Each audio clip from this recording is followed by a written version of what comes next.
káàárọ̀ o, ẹ kú ojúmọ́, ẹ kú ìyálẹ̀ta ní gbogbo ibi tá a bá wà, tá a bá ti ń wò wá lórí ìkànnì BBC News Yorùbá. Ilé ẹjọ́ gíga ti ìlú Èkó tó wà ní Ikeja, níbẹ̀ náà ni a wà báyìí tí a ti ń jábọ̀. Ilé ẹjọ́ tí a wà yìí ni a ní ìgbàgbọ́ pé wọ́n ń gbé gbajúgbajà òṣèré tíátà Yorùbá Ọláńrewájú Omídínà tí ọ̀pọ̀ àwọn olólùfẹ́ wọn mọ̀ sí Bàbá Ijesha wá sí lónìí, níbi tí wọn yóò ti máa ṣe ìgbẹ́jọ́ rẹ̀ lórí ẹ̀sùn tí wọ́n fi kàn án, ìyẹn ẹ̀sùn pé ó bá ọmọ tí ọjọ́ orí rẹ̀ kò tó nǹkan wípé ó bá ṣe àṣemáṣe. BBC Yorùbá ti balẹ̀ báyìí sí ilé ẹjọ́ èyí tí wọ́n ti ń gbọ́ ẹjọ́ nípa oríṣiríṣi ẹ̀sùn tó jọ mọ́ ìfipábánilòpọ̀. Tí ò bá gbàgbé, lọ́sẹ̀ tó kọjá ni Bàbá Ijesha fojú balẹ̀ ẹjọ́ fún ìgbà àkọ́kọ́, ìyẹn ní ilé ẹjọ́ májísírèètì tó wà ní Yaba, ìyẹn ní ìpínlẹ̀ Èkó kan náà, níbi tí ó ti rojọ́ káwọ́ pọ̀n rojọ́ fún ìgbà àkọ́kọ́ níwájú adájọ́ lórí ẹ̀sùn ọ̀hún.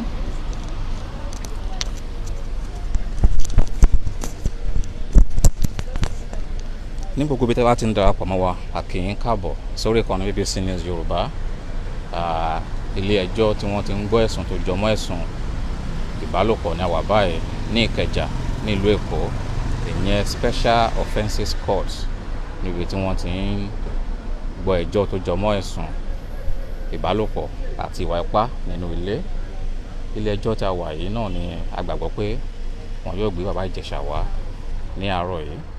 Tí ò bá gbàgbé, lọ́sẹ̀ tó kọjá ni Bàbá Ijesha fojú balẹ̀ ẹjọ́ fún ìgbà àkọ́kọ́, ìyẹn ilé ẹjọ́ magistrate tó wà ní Yaba ní ìlú Èkó yìí kan náà, níbi tó ti sọ pé òun kò jẹ̀bi gbogbo ẹ̀sùn tí wọ́n fi kàn òun ní iwájú adájọ́. Ọdún yìí náà ni wọ́n fi ẹ̀sùn kan Bàbá Ijesha wípé ó bá ọmọ ọdún 14 ní ìbálòpọ̀.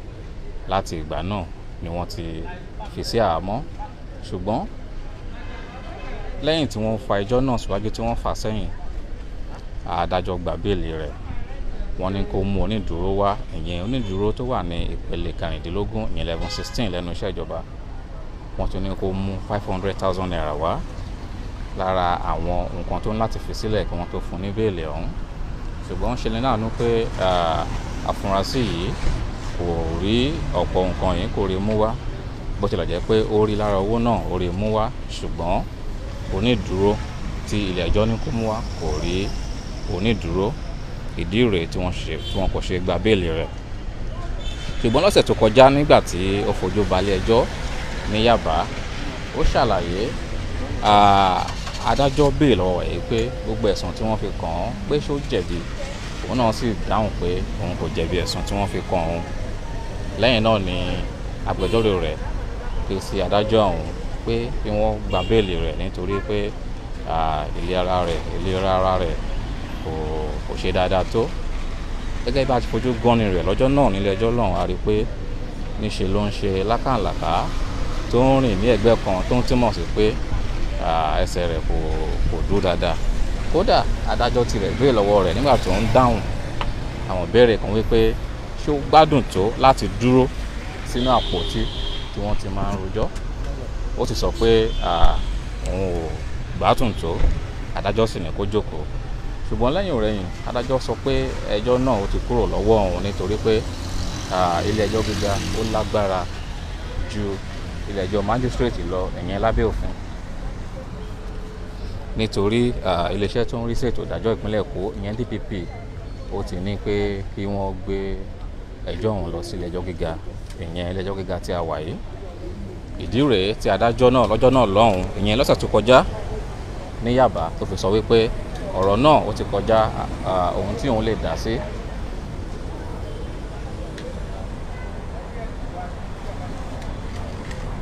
Ní báyìí, oríṣiríṣi àwọn iléeṣẹ́ ìròyìn náà ló ti wà níbí níkàlẹ̀.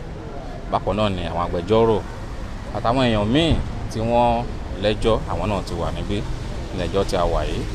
BBC News Yorùbá àwa náà ti kalẹ̀ síbí láti máa mú wá sójú ìwòran yín fún gbogbo bó bá ṣe ń lọ ilé ẹjọ́ lónìí.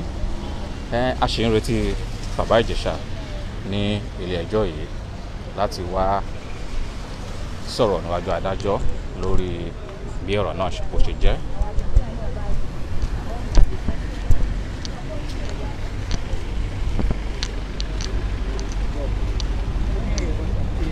That will be dropping is the other side.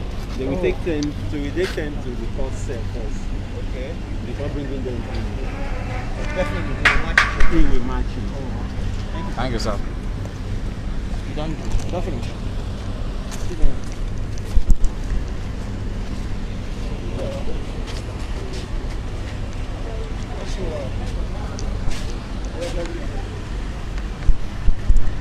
Ilé ẹjọ́ gíga tí wọ́n ti ń gbọ́ ẹ̀sùn tó jọ mọ́ ìwà ipá àti ìfipábánilòpọ̀ ní Ìkẹjà ní ìlú Èkó, òun náà ni a ṣe wáyé níbi tí a ti ń retí kí wọ́n gbé bàbá Ìjẹ̀ṣà wá láti wá jẹ́jọ́ lórí ẹ̀sùn tí wọ́n fi kàn án.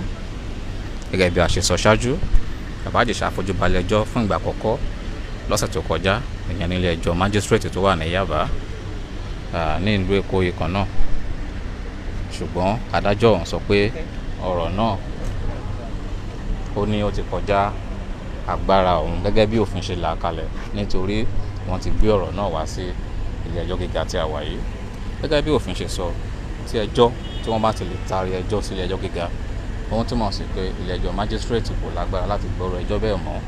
Ìdí rèé tí adájọ́ náà tó fi yọwọ́ kúrò lọ́rọ̀ náà, tó ti sọ wípé òun lágbára láti fún bàbá Ìjẹ̀ṣà ní béèlì, nítorí agbẹjọ́rò rẹ̀ béèrè pé kí wọ́n fún ní béèlì kó lọ sinmi nílé fúngbà díẹ̀ nítorí ìlera ara rẹ̀. Ṣùgbọ́n adájọ́ ọ̀hún sọ pé ọ̀rọ̀ náà ó ti kọjá èyí tí òun lè dá sí, nítorí wọ́n ti ní kó ń gbé ẹjọ́ náà wá sí ilé ẹjọ́ tí a wà yìí, ìyẹn Special Offences Court, níbi tí wọ́n ti ń gbọ́ ẹjọ́ tó jọ mọ́ ìwà ipá nínú ilé àti ìwà ìfipábánilòpọ̀. Gẹ́gẹ́ bá ṣe sọ ṣáájú, oríṣiríṣi ọ̀pọ̀lọpọ̀ àwọn agbẹjọ́rò, gẹ́gẹ́ bí ẹ ṣe ń wò ó lójú ẹ̀rọ ìléwọ́ yín báyìí, wọ́n ti wà níkàlẹ̀. Àwọn agbẹjọ́rò tó ní ẹjọ́ kan tàbí méjì, bákan náà ni àwọn afurasí tí ó ní ọ̀rọ̀ míì, àwọn náà ti wà ní ilé ẹjọ́ tí a wà yìí. Bákan náà àwọn akọ̀ròyìn láti oríṣiríṣi iléeṣẹ́ akọ̀ròyìn káàkiri Nàìjíríà, àwọn náà ti wà níkàlẹ̀. Gẹ́gẹ́ bí ẹ̀yin ṣe mọ̀ pé iléeṣẹ́ BBC News Yorùbá àwa gangan lára wa náà ti wà níkàlẹ̀ láti máa fi tó yín létí àti láti máa mú wá sí ojú ìwòran yín ní gbogbo ẹjọ́ náà bó bá ṣe ń lọ lónìí. Báyìí o, afurasí ìyẹn Ọlárẹ̀wájú Omiyinka tí ọ̀pọ̀ mọ̀ sí bàbá Ìjẹ̀ṣà kò tí ì délé ẹjọ́, ṣùgbọ́n a ṣì ń retí kí ó dé kí ìgbẹ́jọ́ náà kó bẹ̀rẹ̀ ní ilé ẹjọ́ yìí tí a wà yìí, ìyẹn Special Offences Court, níbi tí wọ́n ti máa ń gbọ́ ẹjọ́ tó jọ mọ́ ìwà ìfipábánilòpọ̀ àti ìwà ipá nínú ilé. A ṣì wà níbí o, ẹ má ì lọ.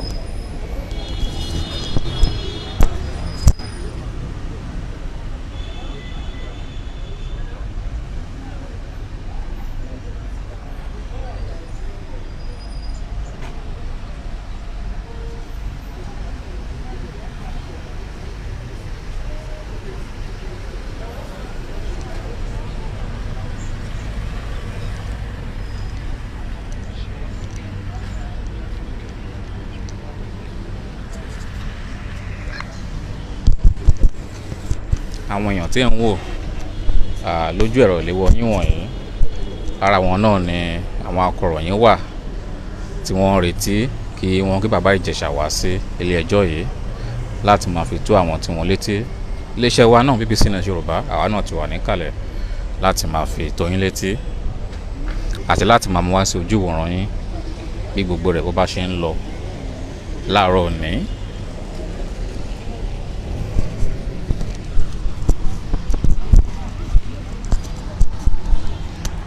Lọ́sẹ̀ tó kọjá, ọ̀kan gbòógì lára àwọn òṣèré tíátà Yorùbá ìyẹn ọ̀gbẹ́ni Yomi Fábíyì òun náà wà nílé ẹjọ́ magistrate ní Yaba níbi tó ti ń sọ wípé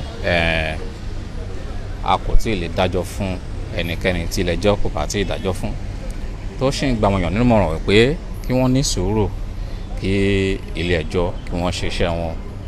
Ó ní pé kò dára tó kí àwọn èèyàn kí wọ́n máa sọ kí wọ́n máa dájọ́ lọ́wọ́ ara wọn láì ṣe pé ilé ẹjọ́ ó dájọ́ náà. Gẹ́gẹ́ bó ṣe sọ, ó ní ohun tí ìwé òfin sọ ní wípé ẹnikẹ́ni kò tí ì jẹ̀bi ẹ̀sùn kankan àyàfi ìgbà tí ilé ẹjọ́ bá sọ pé ó jẹ̀bi.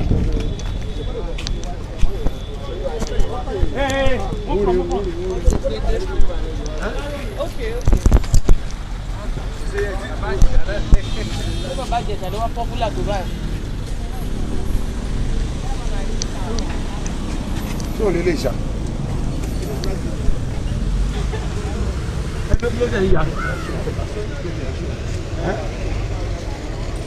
Olú máa jẹ́ o.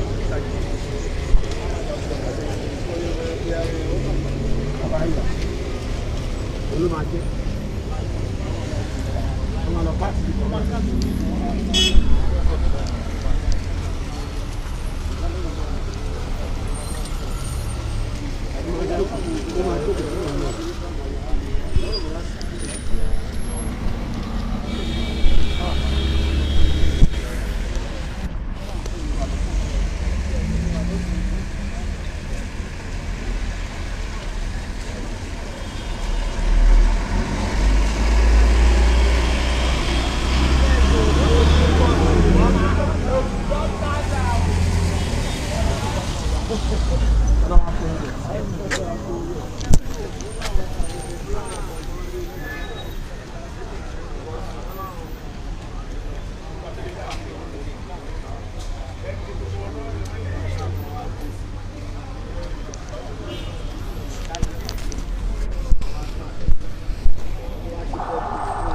Ẹ̀yin olólùfẹ́ BBC News Yorùbá, gẹ́gẹ́ bí a ṣe sọ ṣáájú pé a ṣì wà nílé ẹjọ́ gíga High Court tó wà ní Ikeja ní ìlú Èkó níbi tí ìgbẹ́jọ́ bàbá Ijesha Ọlárìnwájú Omiyinka tí yóò ti máa tẹ̀síwájú lórí ẹ̀sùn pé ó bá ọmọ tí ọjọ́ rẹ̀ kò tó ó bá ní àjọṣepọ̀. A ṣì wà níbí o, ẹ má ì lọ.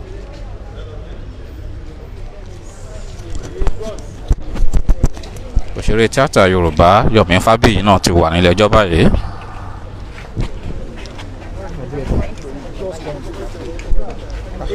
Look at camera. If I know it's done now, it's still low.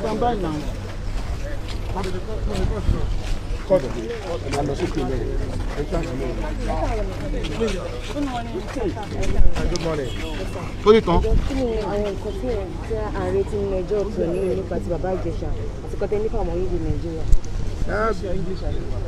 Basically, it is very important that we all understand that justice is crucial to everything we do in life, and for fair justice I will continue to insist that you cannot deliver justice when there is abuse of human rights, where fair hearing has been denied.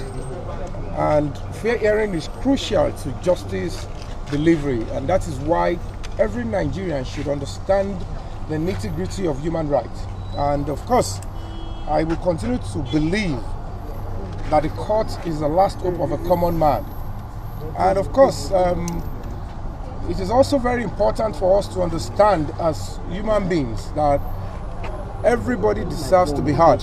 And justice, the law, is not just for victims, it's for every human being.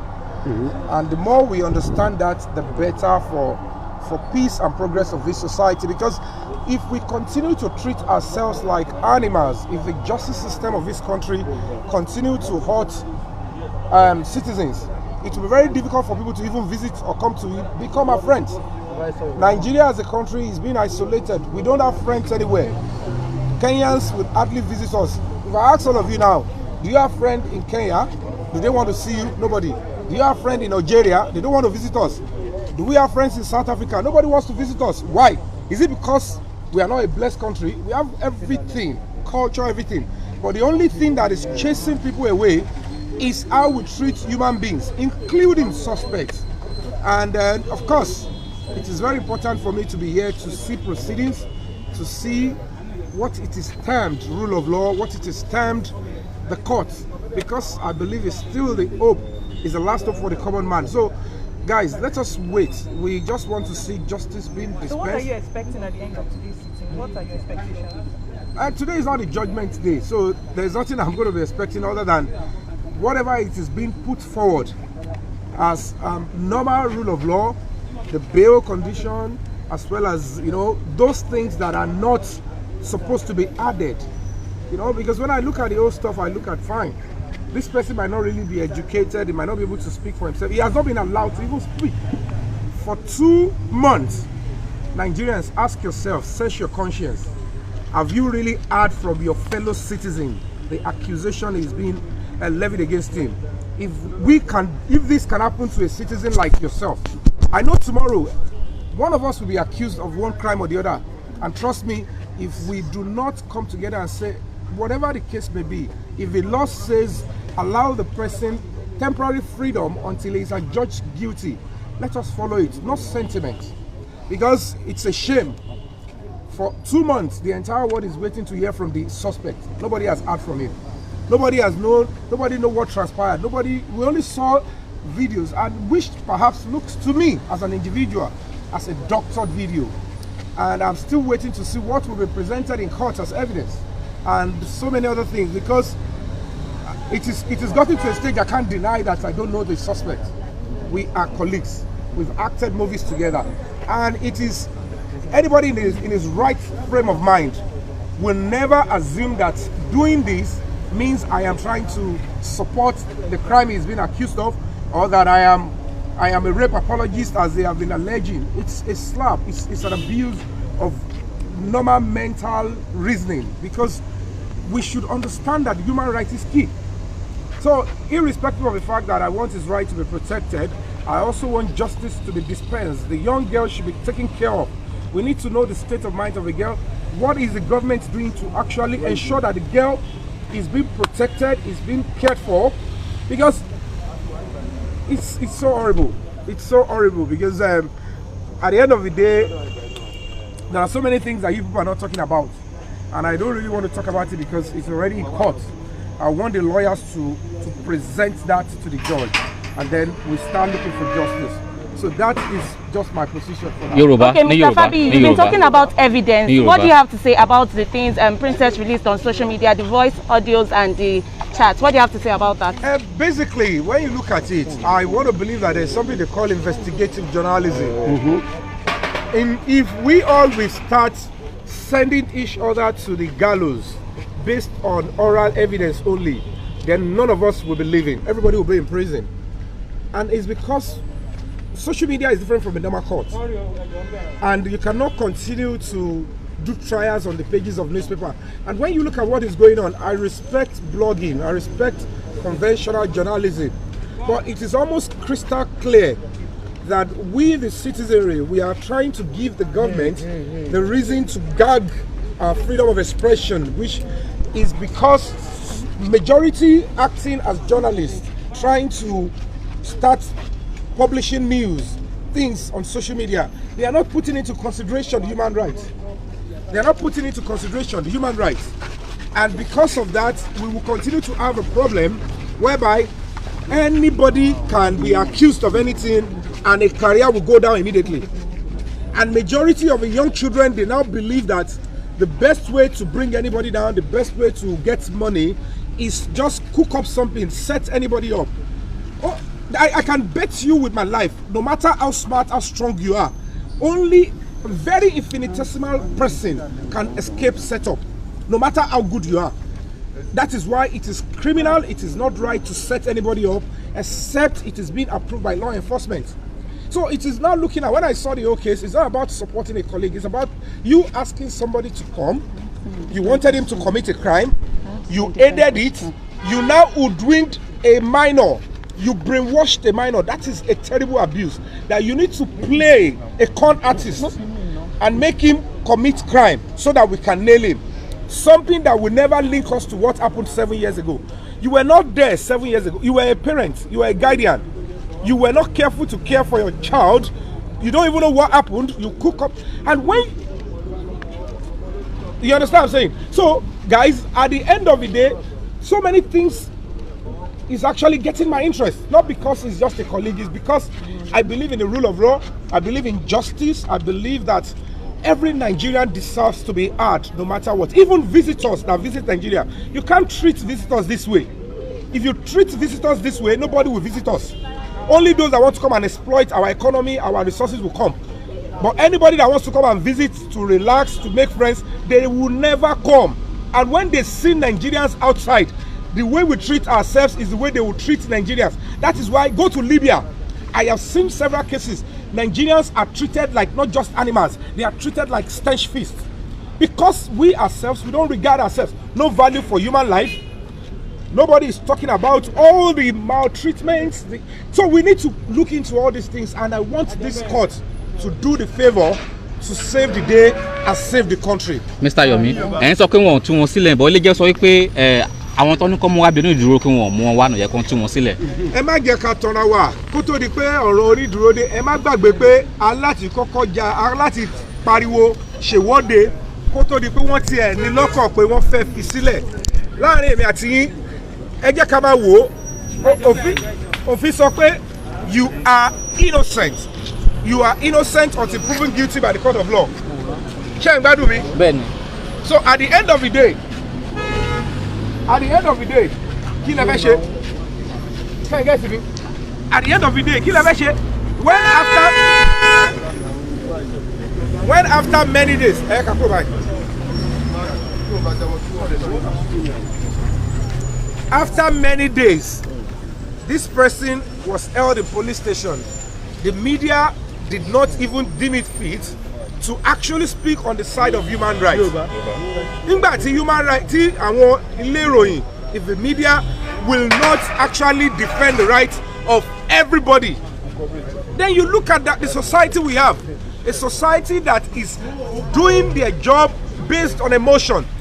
The only place people believe they will not do anything based on emotion is the court. They will go according to the law, and that is where I have been advocating for.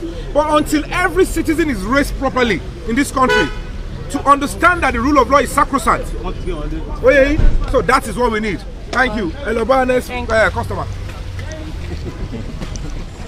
How you doing?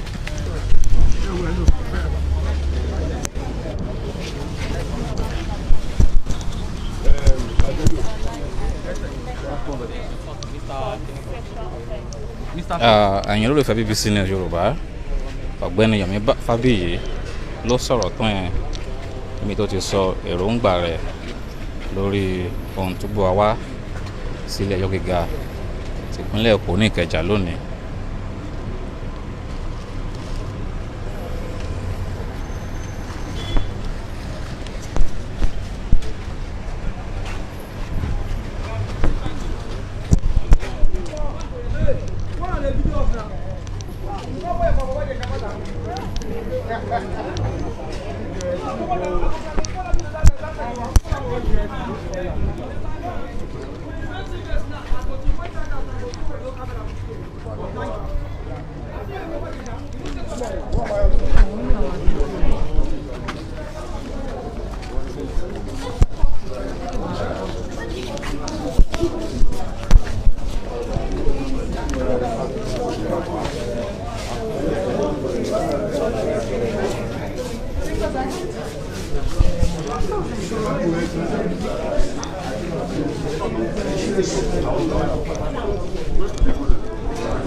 Ẹ̀yin olólùfẹ́ BBC News Yorùbá, ilé ẹjọ́ gíga ìpínlẹ̀ Èkó tó wà ní Ìkẹjà náà ni a ṣe wáyé níbi tí a ti ń retí kí wọ́n gbé bàbá Ìjẹ̀ṣà wá kí ẹjọ́ náà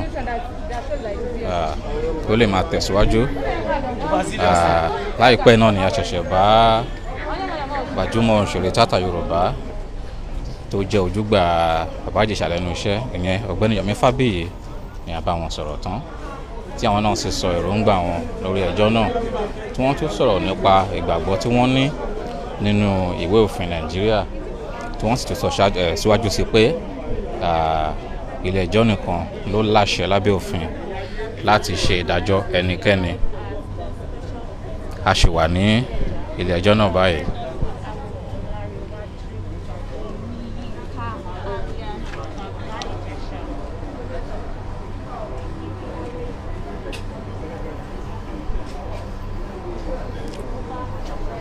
Gẹ́gẹ́ bí ohun tí a mọ̀, a ṣì ń retí kí wọ́n gbé àfúrásì ọ̀hún ìyẹn bàbá Ìjẹ̀ṣà kí wọ́n gbé wá sí ilé ẹjọ́ yìí.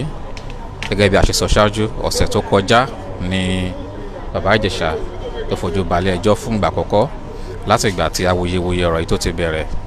Ilé ẹjọ́ náà ó sì fún bàbá Ìjẹ̀ṣà ní bẹ́ẹ̀lì, ṣùgbọ́n ó ní kí wọ́n mú 500,000 naira wá. Bákan náà ló ní kí wọ́n mú onídùúró wá, ṣùgbọ́n ó ṣe lè láàánú pé wọn kò rí onídùúró. Ìdí rèé tí wọn kò ṣe fi bàbá Ìjẹ̀ṣà sílẹ̀. Ṣùgbọ́n lọ́sẹ̀ tó kọjá agbẹjọ́rò rẹ̀ ó bá adájọ́ májísírèètì ti Yaba ó bá sọ̀rọ̀, ó sì sọ fún un pé kó jọ̀ọ́ kó jàre kó tú oníbàárà òun sílẹ̀ nítorí ìlera ara rẹ̀. Ṣùgbọ́n adájọ́ náà sọ pé ọ̀rọ̀ náà kò sí lọ́wọ́ òun mọ́ nítorí pé iléeṣẹ́ tó ń rí sí ètò ìdájọ́ nípínlẹ̀ Èkó ìyẹn DPP pé ó ti kọ lẹ́tà wípé kí wọ́n gbé ẹjọ́ náà kí wọ́n taari ẹjọ́ ọ̀hún wá sí ilé ẹjọ́ gíga níbi tí a wà yìí. Ó ní fún ìdí èyí òun kò lágbára láti máa gbọ́ ẹjọ́ náà mọ́. Bákan náà ni òun kò sì lè ní pé kí wọ́n gba béèlì bàbá Ìjẹ̀ṣà. Wọ́n sì dá afurasí náà padà sí àhámọ́ níbi tó wà kó lè yọjú sí ilé ẹjọ́ láàárọ̀ òní. A ṣì wà nílé ẹjọ́, a ò tí kúrò níbí.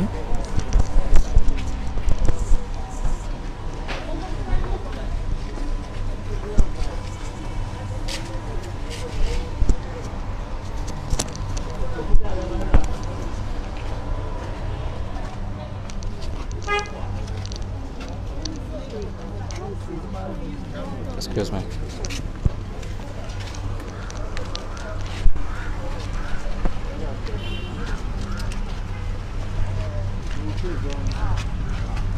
I'm ready for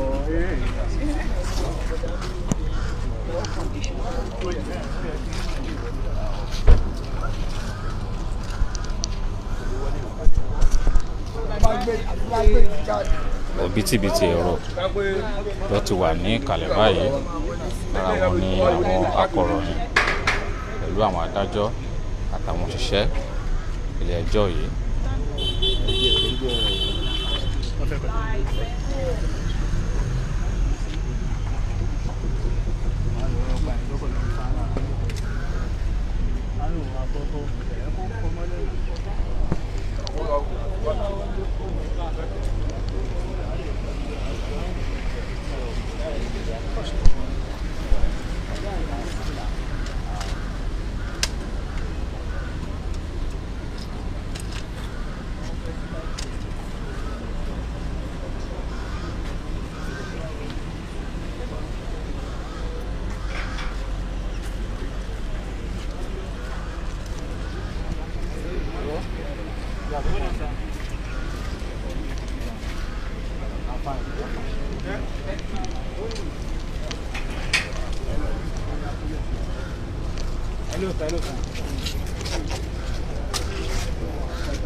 Ẹ káàárọ̀.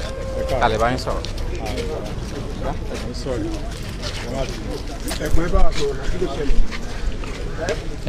Dẹ̀jọ́ Túfúlù tó jẹ́ ọ̀kan lára àwọn òṣèré tíátà náà ló ṣẹ̀ṣẹ̀ wọlé yẹn tó ń sọ pé òun kò ní ọ̀rọ̀ kankan láti bá àwọn akọ̀ròyìn sọ nípa ẹjọ́ yìí.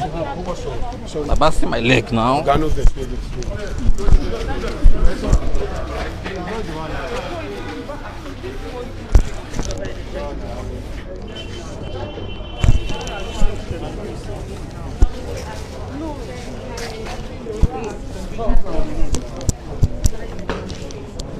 Sorry, bros.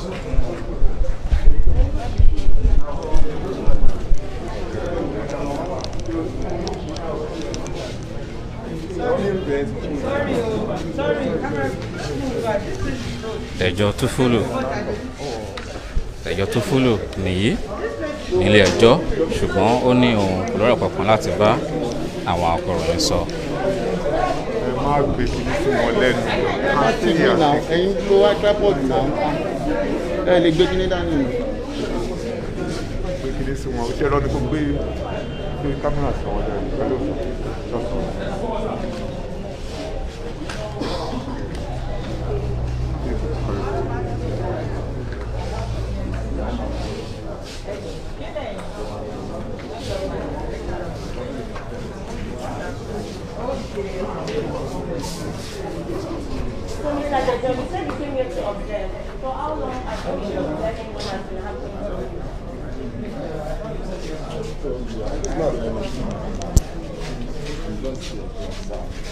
How long have you been observing? Have you been going to every court to observe what happened and his judgment?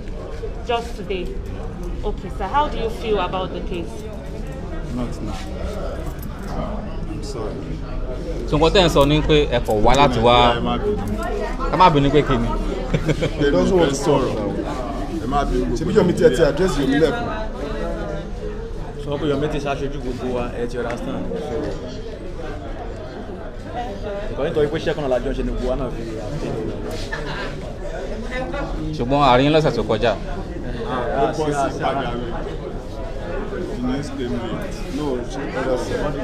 ẹ ẹ̀ tètè gbọ́ pé wọ́n lọ kóòtù lọ́sẹ̀ tó kọjá.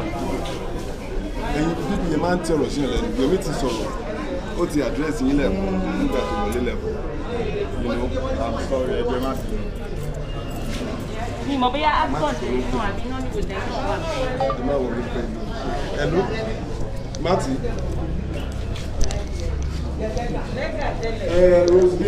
Dẹjọ́ Túfúlù nìyẹn ó ní òun kò ṣetán láti ní gbólóhùn pẹ̀lú àwọn akọ̀ròyìn lórí ọ̀rọ̀ náà ṣùgbọ́n ó sọ pé òun kọ̀ wá láti wá wo bí ìgbẹ́jọ́ náà yóò ṣe lọ ní gẹ́gẹ́ bí ohun tó sọ ó ní ó wù òun láti wà nílé ẹjọ́ lọ́sẹ̀ tó kọjá nígbà tí bàbá Ìjẹ̀ṣà kọ́kọ́ fojú balẹ̀ ẹjọ́ ṣùgbọ́n ó ní ó pẹ́ kí òun tó gbọ́ pé bàbá Ìjẹ̀ṣà ń lọ sí ilé ẹjọ́ pé ìdí rèé tí òun kò ṣe sí nílé ẹjọ́ náà lọ́sẹ̀ tó kọjá pé ṣùgbọ́n báyìí tí òun ti mọ̀ pé yóò fojú balẹ̀ ẹjọ́ lónìí ó jẹ́ kí òun múra láti wà níbí. Gẹ́gẹ́ bí a ṣe sọ ṣáájú ọ̀pọ̀lọpọ̀ àwọn òṣìṣẹ́ ilé ẹjọ́ àwọn agbẹjọ́rò àti rí òṣèré tíátà méjì Dẹjọ́ Túfúlù àti Yomi Fábíyì nílé ẹjọ́ lónìí gẹ́gẹ́ bí ohun tí a gbọ́ Princess tó jẹ́ ẹnìkan tí ọ̀rọ̀ náà kàn gbogbo tó dẹ̀ jẹ́ ẹni tí iléeṣẹ́ ọlọ́pàá sọ pé ó fi ọ̀rọ̀ náà sun àwọn òun náà a gbọ́ pé ó ti wà ní ilé ẹjọ́.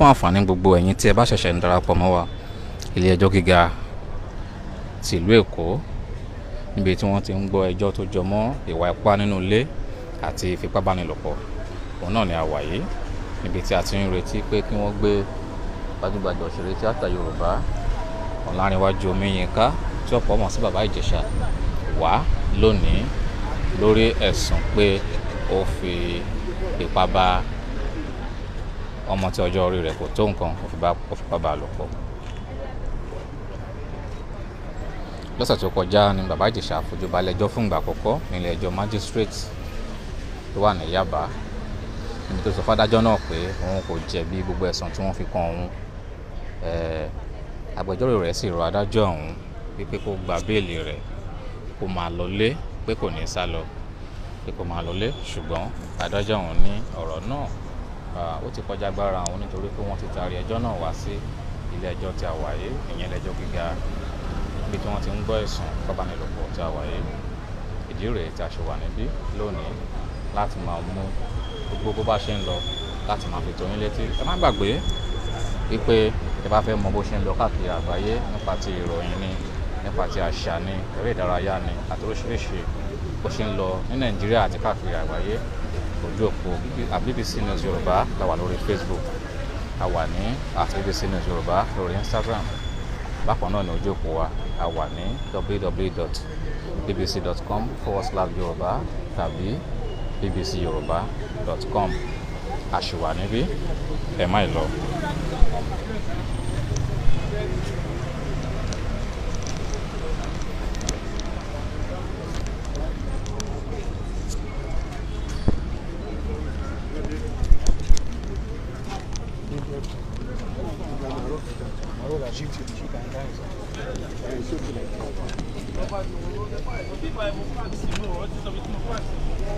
ẹgbẹ́ ẹ jẹ́ ká kó lọ́nà mẹ́rin ẹ má bọ̀ báyìí ọ̀nà níbẹ̀ ìgbà kan máa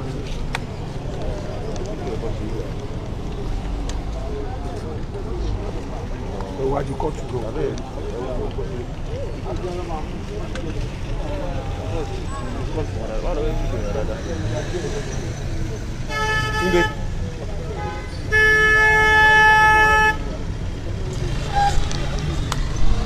Sorry. Sorry. Hello, Afa. Come on, Joe.